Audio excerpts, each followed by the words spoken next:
Good morning student, welcome to the online math class and this is the channel of Bharat Vinayak classes. और इस channel पर आपको class 10 की video provide कराई जा रही है। हर एक वीडियो आपको एक्सरसाइज के अकॉर्डिंग डिस्ट्रीब्यूट करके प्रोवाइड कराई जा रही है। जैसे अब आपके पास जो वीडियो है उसमें आपको एक्सरसाइज 1.3 एक्सप्लेन कराई जाएगी। उससे पहले आपको 1.3 के कुछ इंपॉर्टेंट कंसेप्ट हैं जिसके बारे में बता रहा हूं, तो वो देखिए पहले। और इसमें सबसे पहले आपको ये थ्योरम समझनी बहुत जरूरी है अगर आप इस एक्सरसाइज को करना चाहते हैं। और ये एक्सरसाइज अगर एग्जाम पॉइंट ऑफ व्यू से देखी जाए तो इंपॉर्टेंट एक्सरसाइज है, क्योंकि इससे एक क्वेश्चन आने के चांसेस होते हैं। तो देखिए क्वेश्चन क्या है, थ्योरम क्या है आपके पास। थ्योरम 1.3 है। थ्योरम कहती है let P be a prime number. P एक प्राइम नंबर है। Let P be a prime number if P is divide a square.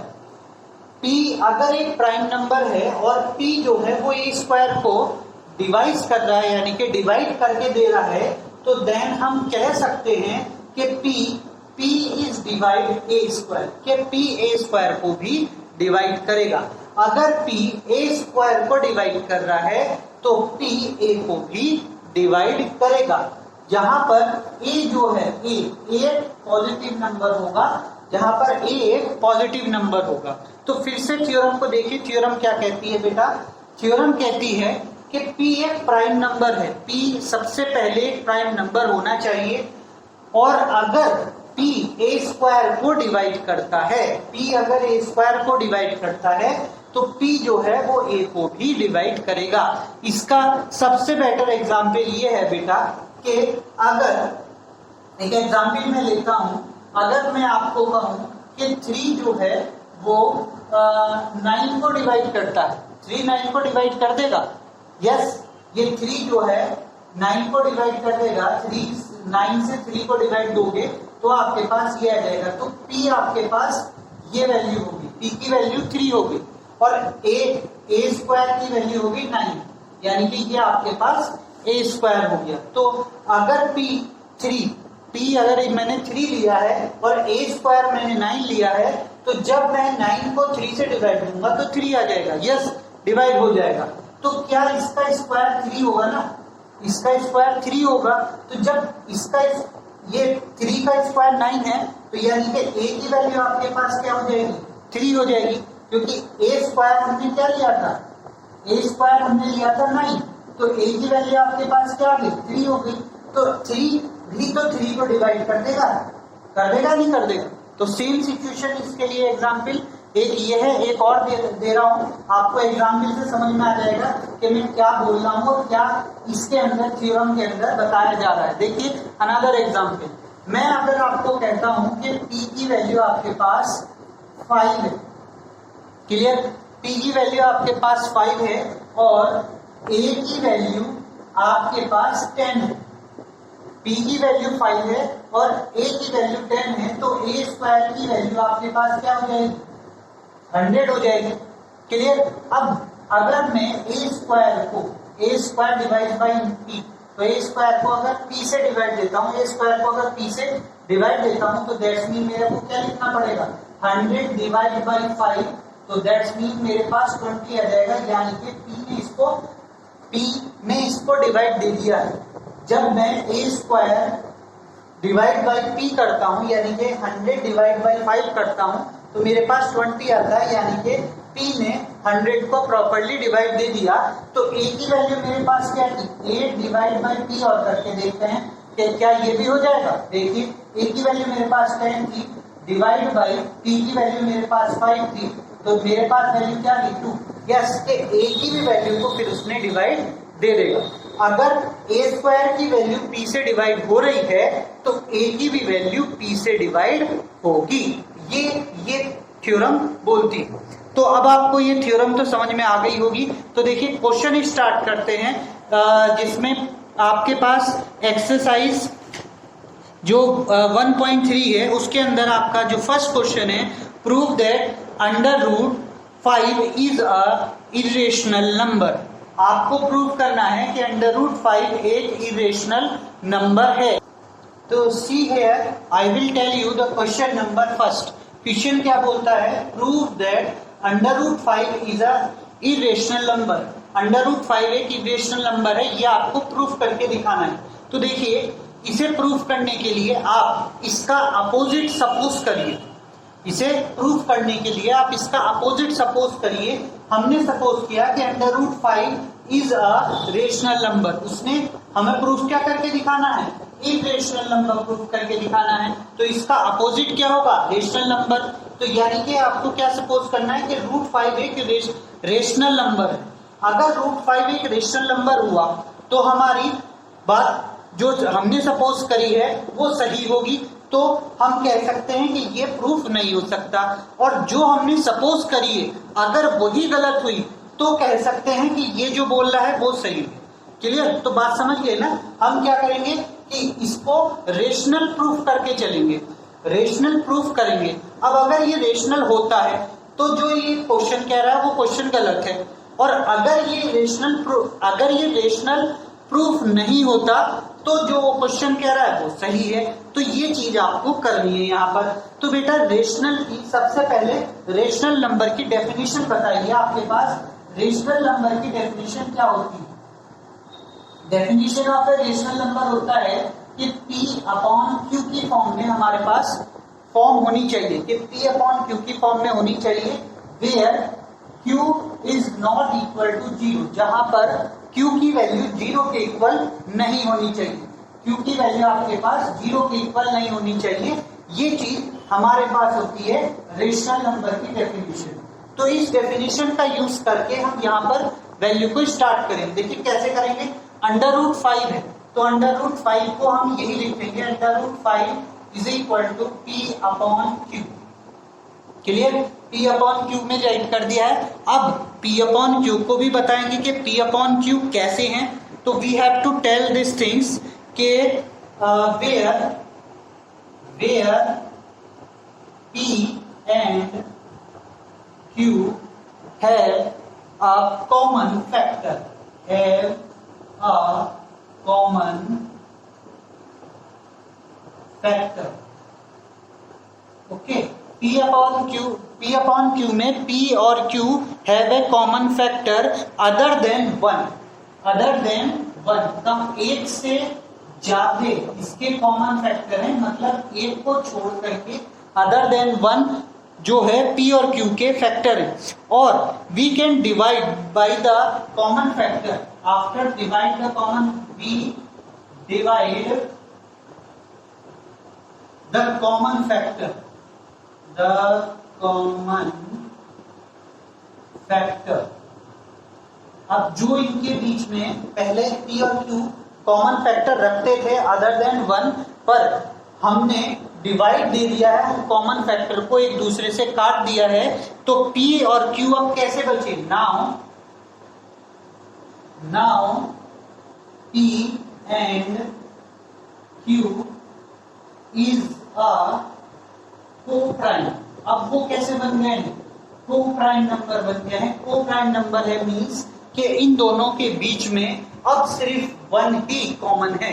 पहले इसके अंदर थे कॉमन फैक्टर, कुछ कॉमन थे P और Q के बीच में, तो वो जब हमने डिवाइड दी उन कॉमन वैल्यू को एक दूसरे से, तो वो आपस में कट गए। अब आपके पास जो P और Q बचे हैं वो एक को-प्राइम फैक्टर्स हैं, यानी कि को-प्राइम नंबर हैं। वो को-प्राइम का मीनिंग होता है जिनका SCF जो होता है वो 1 होता है। क्लियर? को-प्राइम का मतलब होता है SCF इज इक्वल टू 1। तो अब ये चीज हमने यहाँ पर राइट कर ली, P और Q के बारे में बता दिया है। अब देखिए इसकी वैल्यू को सॉल्व करेंगे। ये यहाँ पर रूट में है तो इसका रूट अब हम हटाएंगे। तो रूट हटाने के लिए क्या करेंगे? इसका स्क्वायर करेंगे, square on both side, square on both side, square करिए दोनों साइड का। तो स्क्वायर करेंगे तो ये क्या हो जाएगा? 5 is equal to P square upon Q square. Clear?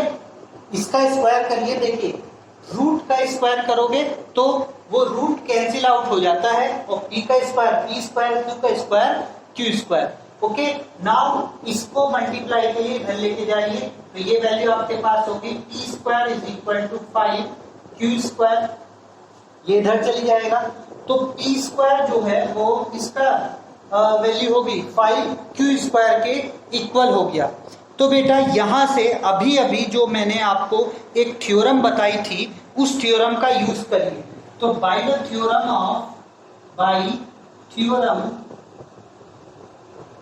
कौन सी 1.3 जो हमने अभी अभी थ्योरम सपोज करी थी, बाय द थ्योरम ऑफ 1.3 का थ्योरम का डेफिनेशन क्या था आपको याद होगा कि P डिवाइज, यहां पर आप थ्योरम भी राइट करेंगे बेटा, P divides A square, then हम कह सकते हैं कि P आल्सो डिवाइड A। अगर हम थ्योरम 1.3 यूज कर रहे हैं तो 1.3 थ्योरम के अंदर हमारे पास ये कहा गया था कि P अगर A स्क्वायर को डिवाइड करता है तो P A भी A को डिवाइड करेगा। तो यहां पर अब आप देख रहे हैं कि P स्क्वायर अगर A को डिवाइड कर रहा है, P स्क्वायर अगर A को डिवाइड कर रहा है तो P स्क्वायर अगर A स्क्वायर को डिवाइड कर रहा है तो P भी A को डिवाइड करेगा। दैट्स मीन कि अगर 5 जो है, ये 5 है ना, ये 5 P स्क्वायर को डिवाइड कर रहा है, 5 से P स्क्वायर डिवाइड हो जाएगा तभी तो Q स्क्वायर आएगा।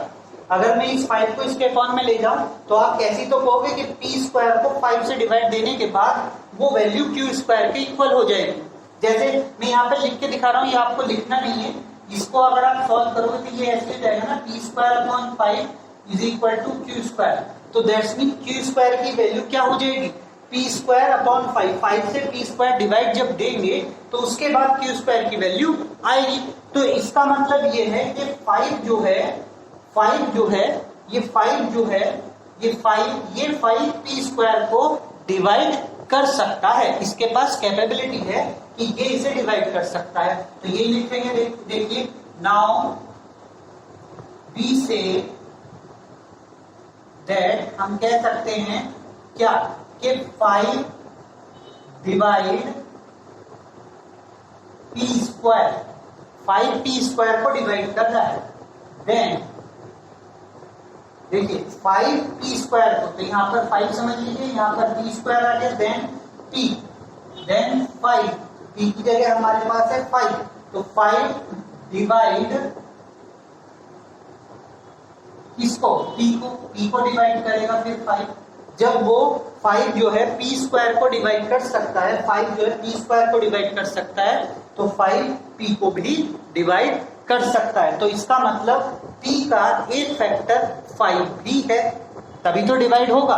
अगर मैं आपसे इसके लिए एक छोटा सा एग्जांपल लेके इधर मैं क्या बोलना चाह रहा हूं, अगर मैं आपसे कहूं कि P की वैल्यू आपके पास 10 है, ओके, और 5 तो है ही ये वाली वैल्यू, तो अगर ये इसको डिवाइड देगा, 5 जो है 10 को डिवाइड दे देगा तो आपके पास वैल्यू क्या आ जाएगी, 2 आ जाएगी। जब 5 10 को आप 5 से डिवाइड देंगे वैल्यू 2 आ गई। तो यानी कि अगर मैं 10 को फैक्टर की फॉर्म में लिखूं तो 10 को फैक्टर की फॉर्म में कैसे लिखूंगा, 5 इंटू 2। तो दैट्स मीन हम ये भी तो कह सकते हैं कि 10 का एक फैक्टर 5 भी है। तो इसी हिसाब से हम ये नहीं कह सकते कि P का एक फैक्टर 5 भी है। ओके, तो इस फॉर्म से हम बोल लेंगे कि P का एक फैक्टर 5 भी है। ओके, तो नाउ हम कह सकते हैं कि B से हम कह सकते हैं B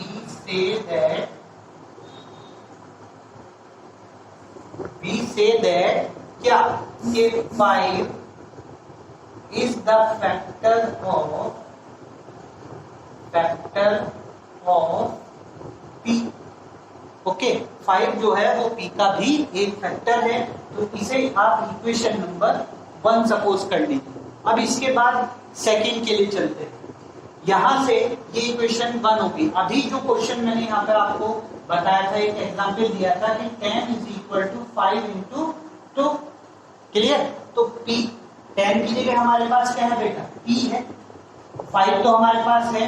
अब जब मैंने 5 से 10 को डिवाइड दिया था तभी तो 2 आया था। अब मुझे p की वैल्यू तो पता नहीं, p की वैल्यू कुछ भी हो सकती है, तो जब मैं 5 से p को डिवाइड दूंगा तो शायद a आ जाए, शायद a आ जाए, a भी तो आ सकता है, a भी कोई वैल्यू हो सकती है, तो a आ जाए, तो हम p को ऐसे राइट कर सकते हैं, p is equal to 5a। तो यहाँ पर हम ये यूज करेंगे, now let p is equal to 5a। p को हमने 5a सपोज कर लिया। अब देखिए जब p को 5a सपोज किया तो इसका स्क्वायर कर लेंगे, तो स्क्वायर करने के बाद आपके पास वैल्यू क्या आ जाएगी, p square is equal to 25a square, यही आ जाएगी ना p की वैल्यू। क्लियर, p की वैल्यू आपके पास ये आ गई। ऐसी यहाँ पर p स्क्वायर की वैल्यू है ये वाली, ये आपके पास p स्क्वायर की वैल्यू ये है, और हमने जो निकाली p स्क्वायर की वैल्यू ये है, तो p स्क्वायर से सब्स्टिट्यूट कर दीजिए, तो नाउ क्या हो जाएगा, देखिए p स्क्वायर की जगह यहाँ पर वैल्यू क्या रखेंगे 25, तो 25a square is equal to p square की जगह यहाँ से ये वाली वैल्यू रखी और बची हुई वैल्यू आगे राइट कर दी, तो 5q square, okay 5q square. अब देखिए 5 से ये वाली वैल्यू कैंसिल आउट हो जाएगी 5 टाइम, तो यानी कि हमारे पास ये क्या होगी situation, q square is equal to 5a square, 5a square. तो देखिए q स्क्वायर की वैल्यू मेरे पास आ गई है 5a स्क्वायर, q स्क्वायर की वैल्यू आ गई ना 5a स्क्वायर। अब बेटा जरा ये सिचुएशन और इस सिचुएशन को देखिए आप, इसमें क्या था p square is equal to 5q square, इसमें क्या था q square is equal to 5a square. तो हमने क्या बोला था इस सिचुएशन में कि p स्क्वायर 5 को डिवाइड कर रहा है थ्योरम 1.3 के अकॉर्डिंग, तो यहाँ पर भी तो हम ये बोल सकते हैं कि q स्क्वायर जो है वो 5 को डिवाइड कर, 5 जो है q स्क्वायर को डिवाइड करेगा बाय द थ्योरम। तो यहाँ पर इस इक्वेशन से हम क्या लिखेंगे, बाय थ्योरम 1.3 के वजह से हम ये क्या लिख सकते हैं, वी से दैट हम कह सकते हैं, वी से दैट क्या बोल सकते हैं हम कि 5 डिवाइड क्यू स्क्वायर को भी तो डिवाइड कर रहा है, 5 से क्यू स्क्वायर डिवाइड हो जाएगा तभी तो स्क्वायर की वैल्यू आएगी, तो 5 डिवाइड क्यू स्क्वायर, देन हम कह सकते हैं कि 5 डिवाइड क्यू, तो फिर हम ये भी बोल सकते हैं कि 5 जो है वो क्यू को डिवाइड करेगा। तो देखिए ये वाली सिचुएशन को और इस वाली सिचुएशन को आप ध्यान रखिएगा, 5 क्यू को भी डिवाइड 5 से क्यू भी डिवाइड हो रहा है, 5 से पी भी डिवाइड हो रहा है, 5 से क्यू भी डिवाइड हो रहा है। तो यहां से हम एक चीज और बोल सकते हैं कि जब 5 क्यू को डिवाइड देगा तो ये इसका फैक्टर होगा, तो यानी कि 5 इज द फैक्टर ऑफ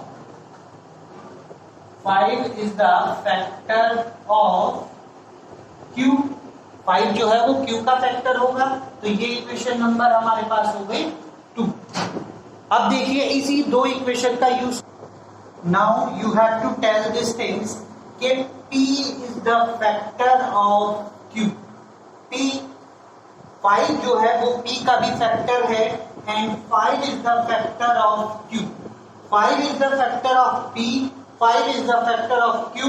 आप दो चीज अलग अलग बोल रहे हैं कि 5 p का फैक्टर है, 5 q का फैक्टर है, तो दैट्स मीन 5 जो है वो कॉमन फैक्टर हुआ दोनों का, p और q का। तो यहां पर राइट करेंगे, now we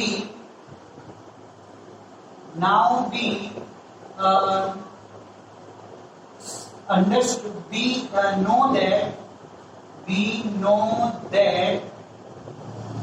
5 is the common factor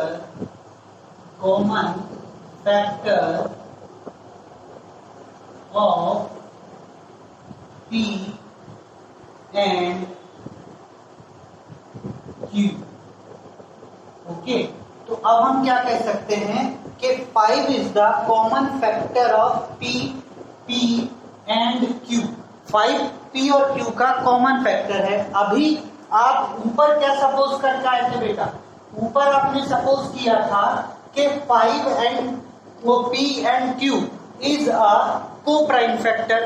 को प्राइम फैक्टर का मीनिंग होता है कि इन दोनों में कुछ भी चीज कॉमन नहीं है, कोई भी कॉमन फैक्टर नहीं है। को प्राइम का मीन्स है कि इन दोनों नंबर्स में कोई भी कॉमन फैक्टर नहीं है।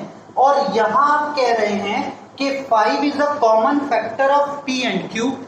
5 आपका कॉमन फैक्टर है P और Q का। आप सपोज किए थे कि P और Q में कोई भी कॉमन फैक्टर नहीं है, यानी कि वे को प्राइम नंबर है। और यहां पर आपने प्रूफ इसका उल्टा कर दिया, तो यानी कि जो चीज हमने सपोज करी थी वो इस इक्वेशन से गलत हो गई है। जो चीज हमने सपोज करी थी वो गलत सपोज करी है, तभी तो हमारे पास अपनी ही बात का उल्टा आ रहा है, अपनी ही बात हमने गलत प्रूफ कर दी। तो इस इक्वेशन के थ्रू, ये इक्वेशन नंबर आप अगर 3 मानेंगे तो बाय द इक्वेशन नंबर 3 के थ्रू हम क्या कह सकते हैं कि जो हमने सपोज किया था वो गलत है। जो हमने सपोज किया था वो गलत है, तो यहीं पर आप राइट कर देंगे कि it is a contradiction situation. Okay, contradiction का मीनिंग होता है जो हमने सपोज किया है वो गलत है, तो it is a contradiction situation. Now we have to tell this thing कि it is a contradiction situation because our incorrect assumption, क्योंकि हमने जो माना था वही हमारा गलत है, तो इसीलिए ये कॉन्ट्रडिक्शन सिचुएशन है। ये कॉन्ट्रडिक्शन सिचुएशन है क्योंकि जो हमने माना था वो हमारा गलत है, इनकरेक्ट है। ये एजम्पशन हमारा गलत है जो हमने माना था। अब जब ये गलत है तो आप कह सकते हैं कि it is a rational number. Okay, तो इसके बाद में ये लाइन मैं यहां पर राइट कर रहा हूं, तो अब आप कह सकते हैं कि it is a rational number. अब आप कह सकते हैं now we say that it is a